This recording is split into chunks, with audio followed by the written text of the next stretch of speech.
Hi, everybody.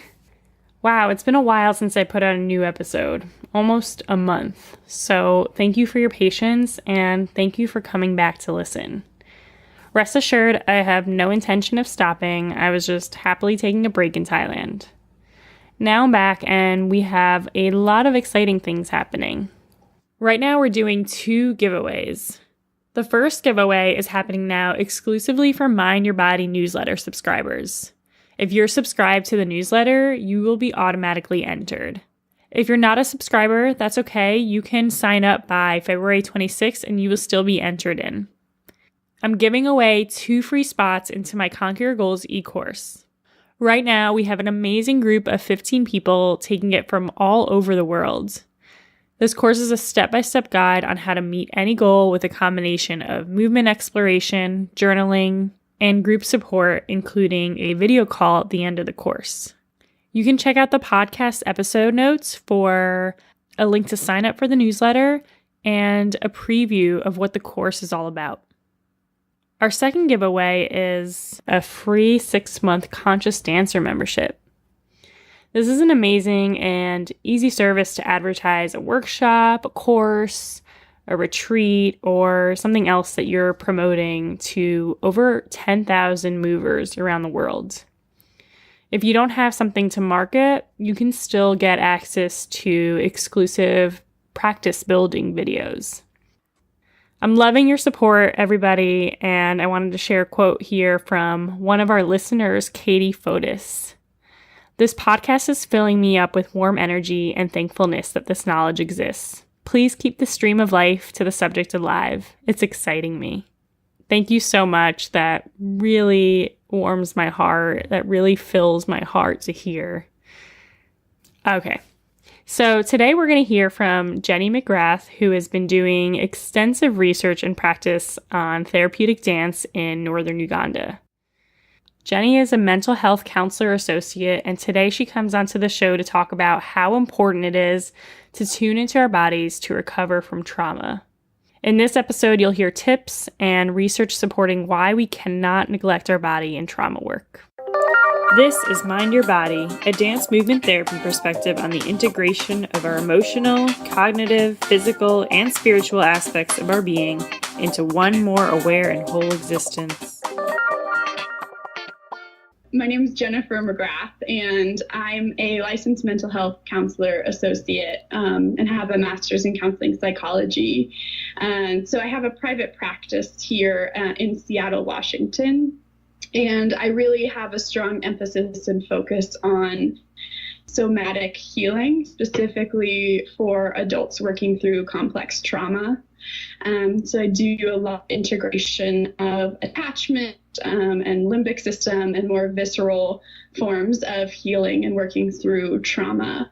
And a lot of that has stemmed out of about almost coming up to 10 years of work that I've done in northern Uganda, where I kind of started my adventures in healing and therapy.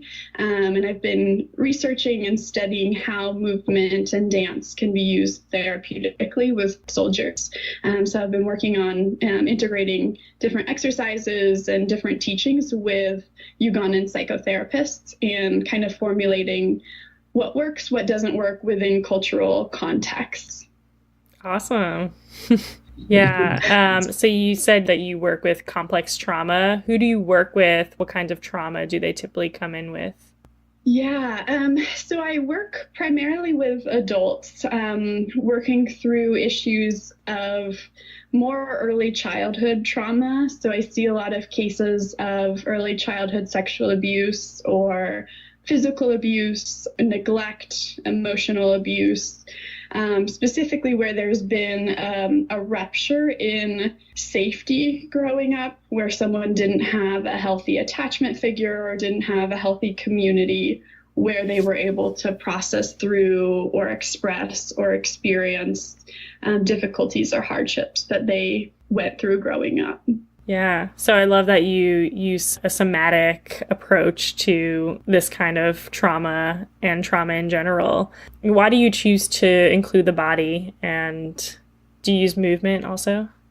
Yeah, I do. And a lot of it has stemmed out of my own journey. I grew up as a dancer, and dance and movement were always something that was just innately part of who I am. And I really believe that in any of our spheres, especially if we're in healing professions, that it should come out of who we are. And so movement and dance is what I have found to be most true for who I am.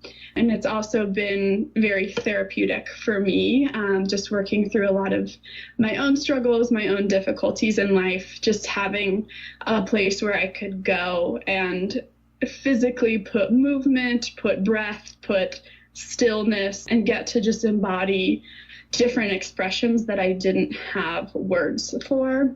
And a lot of it is also based on our most recent findings in trauma research, is that we're learning trauma is a non-verbal or a pre-verbal experience. And so when we have trauma or traumatic stress, our brain that has reasoning or language goes offline. And so trauma gets stored in our limbic system. A lot of that you're finding pop up in various different research right now. A huge influence for me has been Dr. Bessel van der Kolk. He came out with The Body Keeps the Score a couple years ago that I think does a really good job explaining why we need expressive and somatic modalities when we're going to be engaging healing, especially with trauma, because it's stored limbically and in parts of the body that talk therapy just can't access. Yeah, that's so important. How would you turn, let's say you have a private practice client, a client who comes in with some history of trauma and they are talking about it. How do you turn that into something that they can explore with their body and with movement? So I think there's two primary things that I always think about going into story or going into working through trauma. One is to make sure that there's an establishment of a healthy relationship and attachment between me and my client. Because another thing that we're finding out in trauma research is that it's not even as much the event that happens.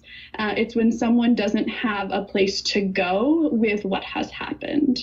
So it takes time to be able to establish the safety for the client to really engage their body. And so then the way that we would do that when there is safety, when there is containment, is primarily through awareness. So I'll start to ask questions like, what are you noticing in your breathing? What are you noticing in your belly? What are you noticing in your hands? David Emerson calls this interoception, basically just bringing awareness to our body. Because a lot of times when someone has gone through extensive trauma, there's a dissociation or a disconnection from their body. And so many times if you ask someone who's been in a lot of trauma in the beginning, what is your stomach feeling? You'll probably get an answer that says, I don't know. And that's okay. That's not wrong or bad. That's just how their body has learned to survive. Right. And to navigate their experiences. So we'll start by bringing awareness to the body or awareness to the lack of awareness. So, okay, you don't notice your chest. You don't feel your stomach. Can you notice your fingertips? And then as time goes on, we'll kind of progress that to when there is more feeling. It's common that a client will say, I feel heaviness or I feel tension in my chest or in my stomach. And so then I usually just say, is there a sound or a facial expression or a body posture or a movement that would express whatever that feeling is? And that will look as unique as the clients that I see. So sometimes that will look like growling. Sometimes that will look like throwing a pillow on the ground.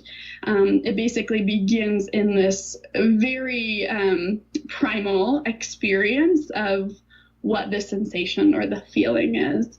And then we can kind of grow that to more expressive forms. For some clients, that might be drawing or painting or dancing based on what is true for them and how they have learned to express. Yeah, that sounds great. And I imagine the process varies in time depending on how long it takes for the person to build trust with you. Yeah. Mm-hmm. Absolutely. Yeah. I kind of always give a disclaimer of the process will usually take longer than we want it to. But I think that actually gives a lot of honor to the different experiences that people have had, that there's a reason that clients have learned to not trust, or there's a reason they've learned to disconnect from their bodies. And so to create space to honor all that they have endured, I think creates its own sense of safety for them to reintegrate back into themselves. Yeah, and most trauma, unless it was kind of a natural disaster or some kind of accident or collision, it happens in the context of relationships. So that is definitely one of the hardest parts of the work, is establishing a trusting therapeutic relationship and all the feelings that come up within that. Absolutely. Absolutely. And especially when we're dealing with sexual trauma or more personal traumas of the such, it's usually from a very intimate relationship, someone that was very trusted, someone that was a member of the family. And so therefore, trust, vulnerability, all of these things become really scary and really dangerous to feel. And I think we see enough in stories of re-victimization where there can be a learned way of being that causes people to live in a way where there is no safety, no connection, no network around them. And so then we see trauma beget trauma, and an abuse beget more abuse until we can kind of break that cycle. But that does become, in and of itself, it's kind of teetering very closely on the line to if the client is somatically experiencing and working through their abuse, that's you're coming very close to the line of reenactment and what that is. And so I think that's especially why it's never something that I want to rush into, because that safety and that containment needs to be there when those big feelings and sensations come up. Mm-hmm. Yeah. So it sounds like the foundation of your work is building awareness of a client's, what's going on in the person's body, what kind of sensations are coming up, and just building self-awareness about almost kind of a sense of self through body sensations. And that's the first step you take. I tend to use the analogy of, it's kind of when they've been used to those sensations or those feelings being a tidal wave that takes them out. I think our work is kind of lifting them above those waves so they can still see them, they can still experience them, but they don't become overwhelming, or they don't become something that's so big they can't manage after our session is done. Mm-hmm. So it's really a matter of allowing them to feel, but helping them regulate their emotions around the sensation. Is that where a lot of your work is? Yeah, absolutely. And a lot of times I've seen with clients, whether it's cultural or familial or kind of these systemic issues of emotions being shameful, being embarrassing, being bad. And so a lot of times when a client has had a pretty strong visceral reaction or emotion, one thing I'll say is, what are you seeing on my face? And really bringing that awareness back to the interpersonal piece, because a lot of times there's going to feel like shame or self-consciousness in those moments. And it can feel like it even illuminates the shame to say, hey, my face is still here, we're still together. But then it creates this visceral experience of, oh, wait, your face isn't shaming me, or you're not judging me. Because I think as trauma is stored limbically, we can store healing experiences limbically as well, that will create a new neural pathways for us that can say, oh, well, that one time when I got very angry, Jenny didn't shame me. So maybe I have a little bit more freedom to be angry with my partner or my best friend or things like that. Mm-hmm. Basically taking what they experience with you and your therapeutic relationship, having the person actually make eye contact with you or look at you or not dissociate somehow and stay present in the relationship. A practice of that can help them practice that outside of the therapy. Yeah, absolutely. I think the most honoring thing for me in working with trauma survivors is that they are some of the most resilient people that I know. And I think the difficulty that can become is this sense of independence or isolation from other relationships. And so at times it can be new to learn, oh, wow, I actually experience something or I receive something when I'm vulnerable or when I don't have to be so strong or resilient. Yeah. It's common for anyone, and I visualize and witness myself doing this too, is looking down or looking somewhere else when I feel ashamed. And I'd rather avoid seeing how you are looking at me than take a chance and see that you're looking and accepting me. So it's definitely helpful to have someone there who can genuinely express non-judgment and help the person experience that. Yeah, absolutely. I think that's our innate response is like to turn the face away when there's a feeling of someone is going to be unhappy or shaming of me. Yeah. So is there anything else that you do, like certain exercises or? Yeah. I do a lot of breathing and mindfulness, especially when a client can feel either hyper aroused, so they're going to be super anxious or feeling flooded, or hypo aroused, where maybe they're having even a hard time staying awake. And both of those can be ways that we cope from experiencing our emotions as too much. And so a lot of what I'll do is bring awareness through mindfulness or through breathing. And so beginning even by bringing awareness to the room. It's amazing how common it is to not pay attention to our surroundings. So I'll typically just start by saying, find 4 or 5 things that you notice in the room around you. And then maybe what are 3 or 4 things that you can notice yourself touching.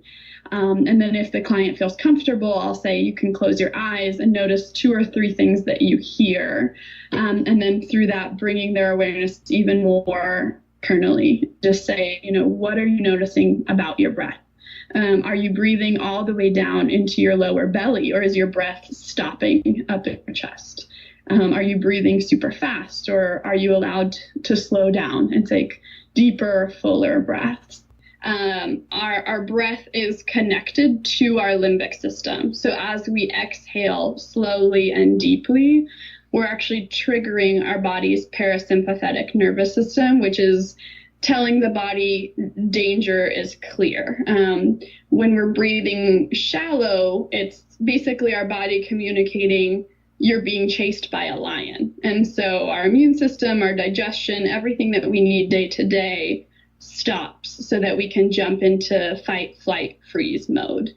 And so the work that we do is allowing the body, Bessel van der Kolk also says, our goal is letting the body know that the trauma has passed, that we can breathe deeply, that we can settle.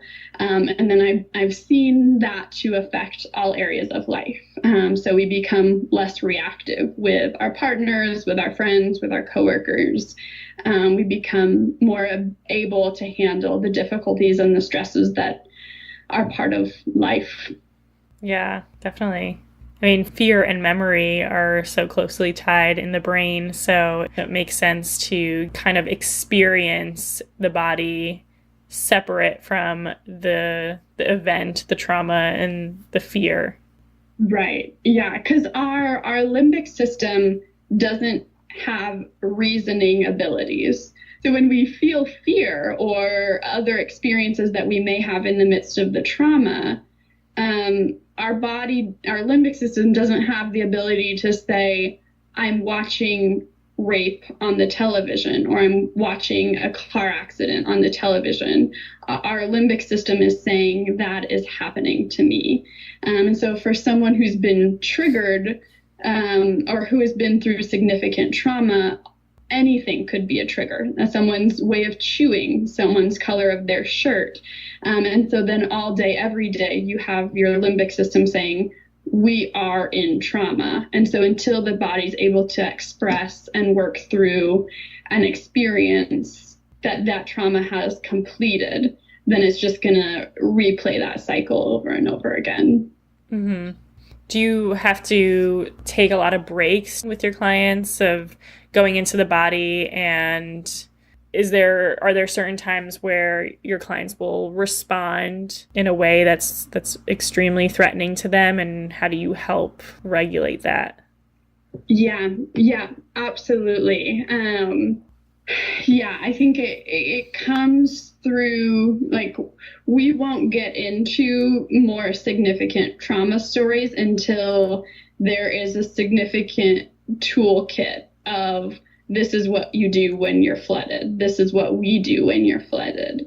And so even if a client, we've done a lot of work and we're approaching a trauma story, and I notice they're not breathing, or their breath is really shallow, or they haven't looked into my eyes in the last few minutes, then that's when I'll continue to check in and say, what are you noticing? Would it be helpful if we do a breathing exercise? Like, just notice what's happening. And so we bring the awareness shifting kind of back and forth between story and body. And when story becomes overwhelming, then we always will shift back to, okay, what is your body experiencing? What's triggering that? How do we regulate that? So that there's always a containment, that, not to say that they're not emotional when they leave my office, but making sure that there's enough groundedness that their limbic system is saying, I'm triggered, but I'm safe. I'm in this office. I've touched this couch. I see Jenny's face. Like, I'm not where my body is saying I am. Mm-hmm. Yeah. Yeah, that's so important. Mm-hmm. Yeah. How long do you typically, or just a range of seeing how long it takes people to really start internalizing those practices? Like, I don't know how long you've seen your clients at this point, but do you see them doing it on their own? Do they start saying, okay, I need a break? Or is that a lot of you saying, okay, let's take a break, or let's look at me, or let's look around the room, and so on and so forth? Totally. Yeah. The length of time definitely depends on the client. Like, I have clients currently that I've worked with for years. And I've had clients that I've seen for a few months, and then they're like, okay, I'm good. And I'm like, okay, awesome. But that is a hope that there's enough of them coming into their own, and feeling safe enough with me, because even like I like to think that I'm somewhat equipped for what I do, and I know that I'm human. So for them to be able to say, like, I don't actually like that question that you asked me, or I don't want to tell you that story, and for me to be able to say, like, okay, thanks for being honest with me, or feeling angry, or like, you were 2 minutes late to our session today, and being able to advocate for themselves, I actually see as a healthy and important part of our work, of when I can start to fail them, not intentionally, but when that is allowed to happen, and there can be a sense of them, like, rupture and repair, where our relationship can be us being two separate people, but also me still being able to support them along the way. Yeah, and it's so important for them to express frustration or anger or disappointment with you, and for you to be able to contain that. Yeah, I think that's the hardest thing I've seen for clients to be able to say or to express, is when they're upset with me or when they're angry at me. And usually that comes with its own story of being punished or being left when there are strong feelings of anger or disappointment. And so I see it actually as one of the goals of the therapeutic process for my clients to be able to get angry at me. Yeah. Yeah, I actually have a similar goal. And it's so hard, especially working short term in my setting, that we rarely get there. But yeah, it's a lot of times expressed in a way that is avoided, or I can't help contain it because, they'll walk away. Or I had a client who had pseudo seizures, so she would faint when she was upset with me. And we worked long enough that actually she could sort of end up expressing that to me. But, when someone's fainting, it's really hard to facilitate that expression. Yeah. And I think sometimes, especially earlier in the work, a lot of times clients will act out what they're not even consciously aware of. So I think a lot of times it just comes to being curious with them of like, I said this comment that I don't think you really liked, and then you canceled our sessions the next 2 weeks. Do you think there could be any correlation there? And just getting to bring curiosity and wonderment to what might be enacted that feels too scary to say, but gets to be, oh, you came 30 minutes late to our session today. How come? And just getting to have curiosity there. Yeah. Yeah. And it's good for them to have someone, good for all of us to have someone in our lives where we can say, like, I'm pissed at you, or you disappointed me. And for them to not, walk away or shut down or get frustrated or angry with us back, and to be like, yeah, I could see that. You have a right to be angry at me. I'm glad you told me. I mean, that's so therapeutic. Yeah, absolutely. And I think it's our job to somewhat mirror what would be kind of the ideal parent-child dyad, where the child gets to express, gets to feel, and the parent gets to contain and hold and attune and reflect. And so then the child to learn, like, oh, okay, these emotions are safe to feel. There might be healthier ways to express them, but at least I know that they're valid and they have a purpose. Mm-hmm. Right, because it's pretty common otherwise for parents to give different messages, whether direct or indirect, that certain emotions aren't okay, and that certain emotions will not be tolerated, like anger and sadness. Yeah. And they found even more recently that by the time a child is 1 year old, it already can attune to what emotions will receive a negative affect. So by the time a child's 1, they can disconnect from their own sadness or anger if they see that it upsets their primary caregivers. Wow. Mm-hmm. I can imagine how confusing that is if you get a consistent response that anger or sadness is not okay, but then even this insecure attachment type, or this unpredictable response of sometimes it's okay, sometimes it's really not okay. And I can imagine how hard that must be for somebody, especially years later, coming to therapy. Absolutely. It takes a lot for someone to be able to get to that point where they can access and then express those emotions that have not been held or received well. Mm-hmm. Yeah. Yeah, it sounds like that's where a lot of the important work is within the relationship. Yeah, I believe so. Yeah. I have the same priority. Whether I'm writing it in informed consent or explaining it on my website, I say above all, the relationship is where all of this work is going to happen, at least to start with. Like, that's where the foundation of the therapy is going to be built. Yeah.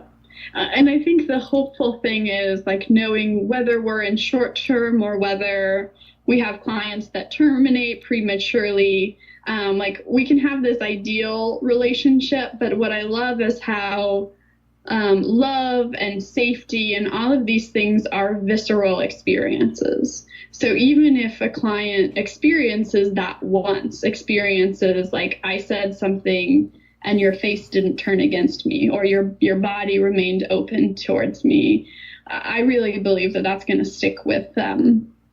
Mm-hmm. Yeah. Do you move with your clients? I do, yeah. Sometimes, especially if it's accessing more scary emotions or feelings, where if they say, if I were to express this, I think I would like grimace or I'd want to yell. Then I offer, like, would it be helpful if I also yelled or grimaced, and offer a sense of reflection and mirroring what I see and what I experience on them. Yeah, that's where my mind went to, is this mirroring experience. Yeah, it's interesting too, because a lot of times, like, I've had clients explain, like, oh, I would want to do this, but I couldn't do that. It would look silly or it would look ridiculous. And then even if they don't do it, if I do it, and then I'm like, what was it like for you to see me do it? They're like, well, it was just normal. And I'm like, interesting. Yeah. that it gets to be normal for me. But of course, it's story. It's what's learned of, like, I can't emote, I can't express. And so I think getting to see it can also be helpful before there becomes a time when it feels safe enough to express it. Yeah, and even just the experience of witnessing your own story in somebody else is really powerful. And, I'm thinking about a time where I had a client who didn't want to move, but she was okay with drawing. And so she drew a certain experience of hers. And I had encouraged her to put it into movement, but she didn't want to. So I asked her if it was okay if I could move it. And I did. And she's like, wow, that was really intense. It was kind of a realization that, her experience was really intense and very chaotic. And it was like a lot of going in circles and multi-directional. And it was a lot. And I think that was powerful for her to see it on me, and for her to have that visceral experience of, wow, this is what I felt when I saw my story. Yeah, absolutely. One of the things that I love about the work that we do in Uganda is that it's culturally very shameful to talk about negative or difficult things that someone has experienced. But what we found is if they're able to kind of draw a picture or a representation of their life and then move through this space and embody different feelings, different memories, they feel safe enough to do that and to express it. And we've heard participants say, I was able to receive empathy, but I didn't have to tell you what happened. And then what we'll usually do is, after someone has done that, we'll actually give them the opportunity to say, do you want someone to do it with you? And someone will go through the whole process with them and mimic each of the different postures or movements that they do, and kind of have this embodied sense of witness. And that has been really therapeutic for them as well. Yeah, that's so powerful. Yeah, it's so interesting how, like, I see movement and body exploration as something so much deeper and more vulnerable than using words in some ways. But because it's a language that not everybody can understand in the same way as words, it can sometimes feel less threatening. Like, that's more okay than saying, I feel sad. Yeah, absolutely. And just how even, like, culture or the implicit messages become so embodied. Like, another thing that fascinates me is we have this exercise that I do with my clients or in groups, for lack of a better term, we just call the ball exercise. And someone will hold like a big giant exercise ball, and they can name or just act out an emotion using the ball, and then they pass it to someone, and that person moves and acts out how watching the other person made them feel. So it's like kind of this synchronicity thing. And I've done it probably nearly 100 times in around the Seattle area. And everyone always like, names their emotion, passes it, names their emotion, passes it. Every time we've done it in Uganda, at some point along the exercise, one person will say, connected, and they'll hold on to the ball and they'll move around and the entire circle will put their hands on the ball. And it's just such this beautiful picture of how like a communal culture embodies such a connectedness. It's been really amazing to get to witness. Yeah, that sounds amazing.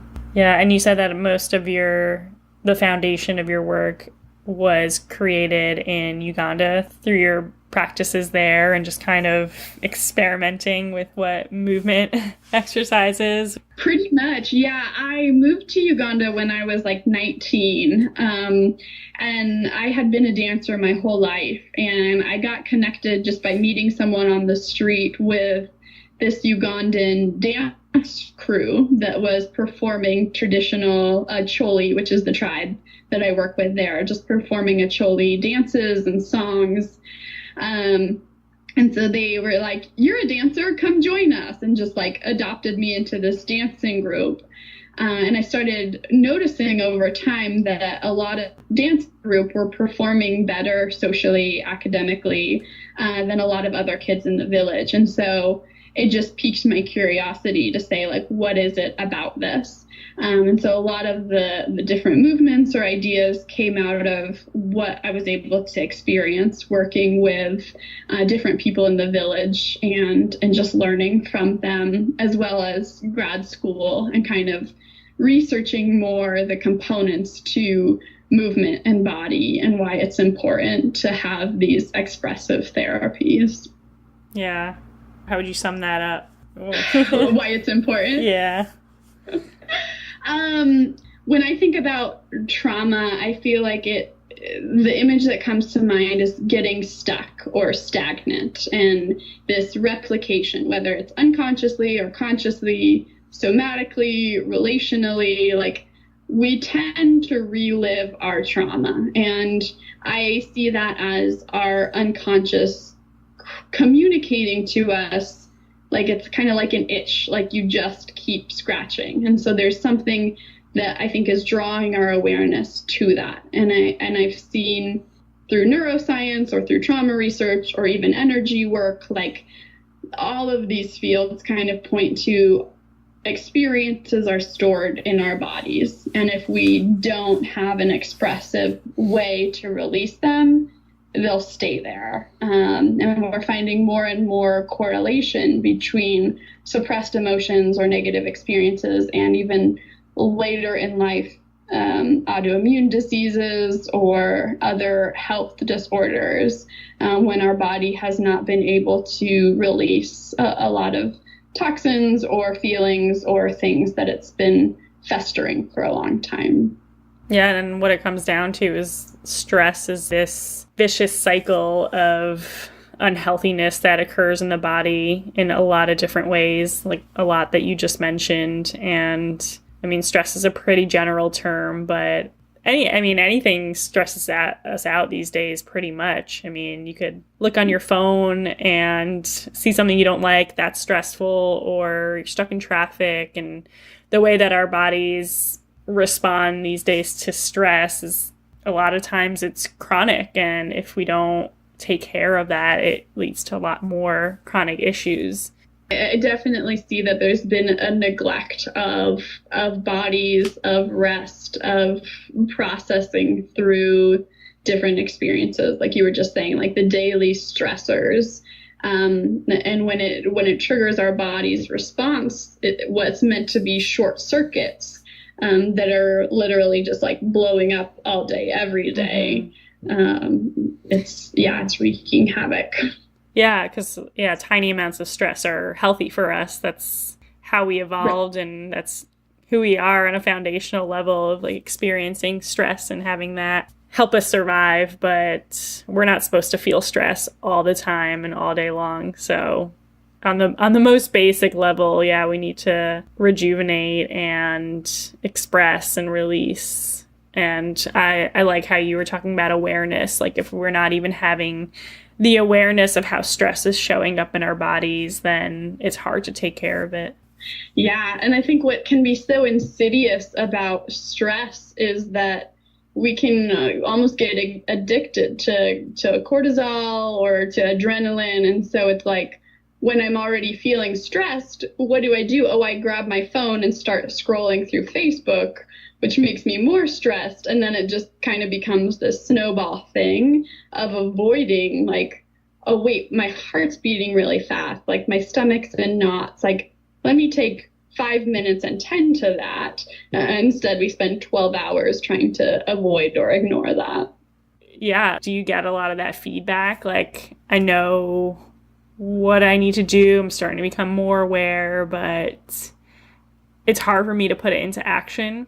Totally. Yeah. I not only get that feedback from others, I know that feedback all too well myself. It's like, I can tell clients all day long, go express, go move. And then I go home and like eat ice cream and watch 3 Netflix shows,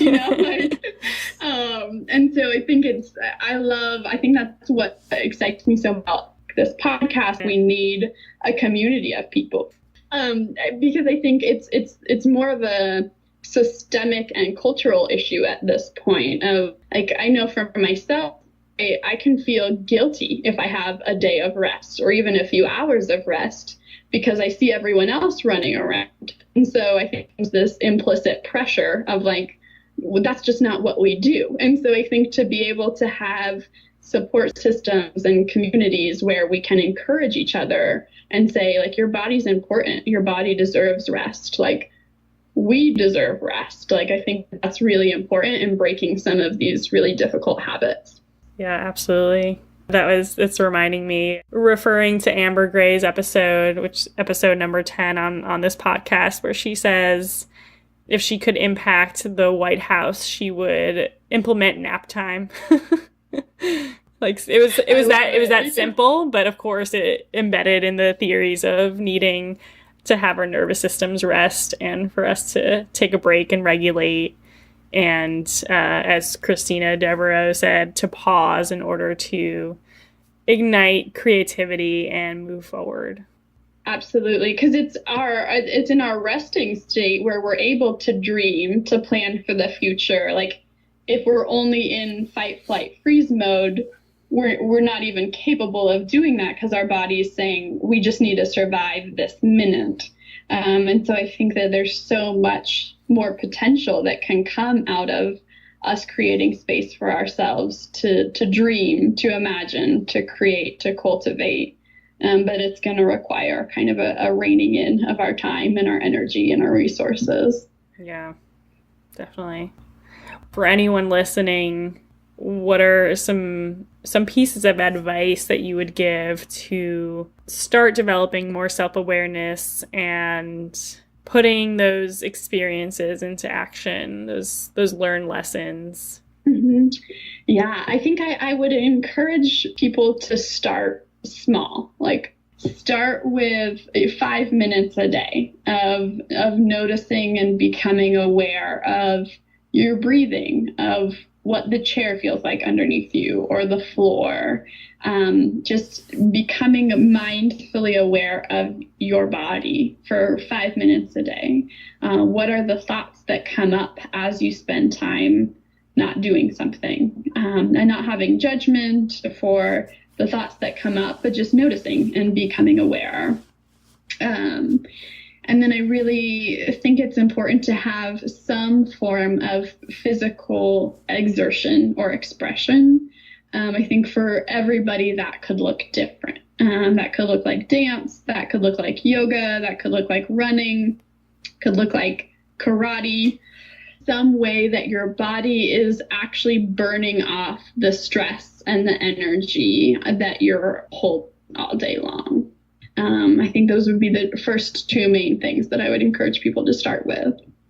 Yeah, definitely. And if on the flip side, if anyone has a tendency to be really, really active and do a lot and not slow down, then that probably depends on which one you kind of go to first. Like, I have a tendency to do way too much, and I need to slow down and take a break and allow myself to binge watch a little bit.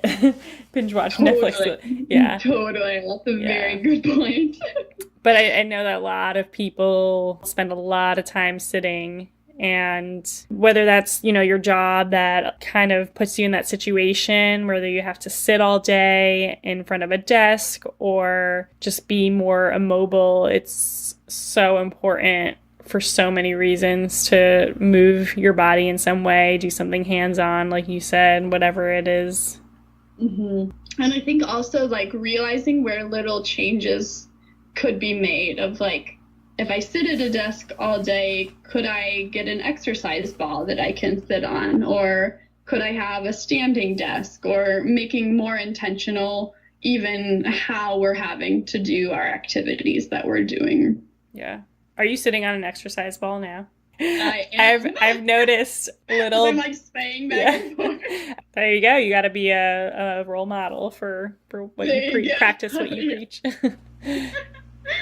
Yep. No, I try. Or like, especially, when I have clients for a while back to back, like trying to even get out, if it's just a 10, 15-minute walk, just stretching the legs, doing some stretches in my office, just letting my body physically release, especially when I think we're in serving professions or caretaking roles where we're holding a lot for other people.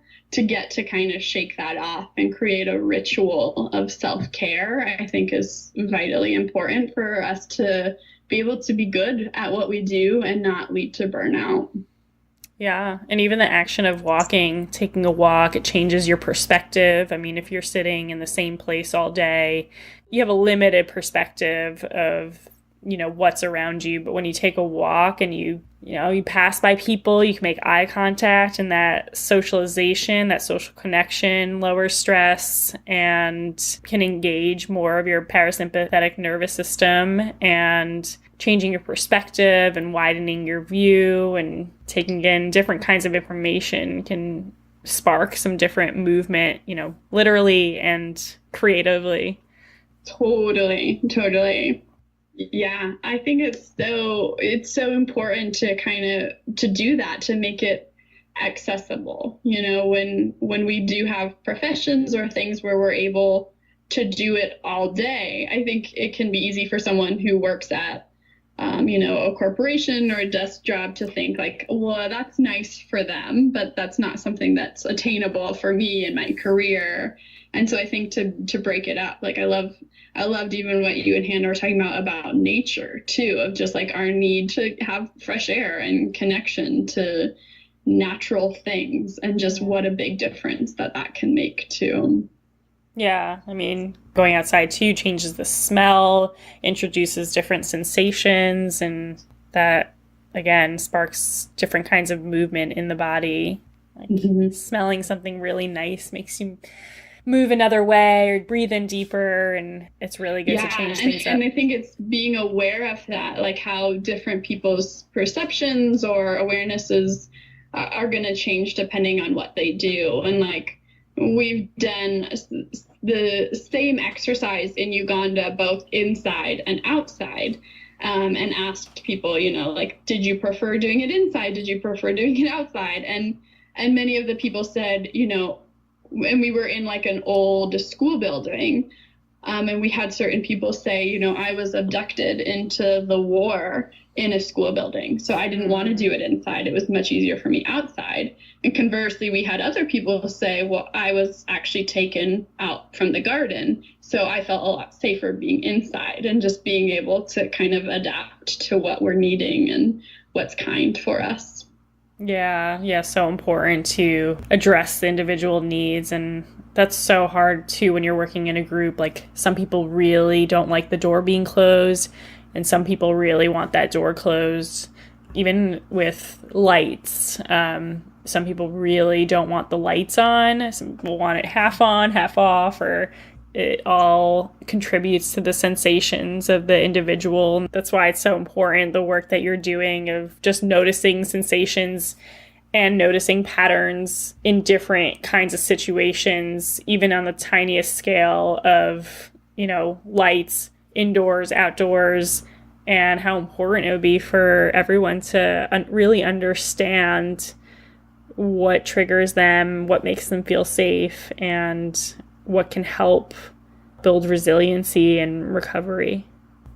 Yeah, because I think our ultimate goal shouldn't be, okay, being inside triggers you, let's always avoid that. I think our goal should be, okay, being inside triggers you, how can we learn to moderate those feelings, those sensations, those memories that come up, and work through them enough that your triggers don't need to control your life anymore. But you can say like, oh, gee, that man's shirt really reminds me of my abuser, and I feel knots in my stomach.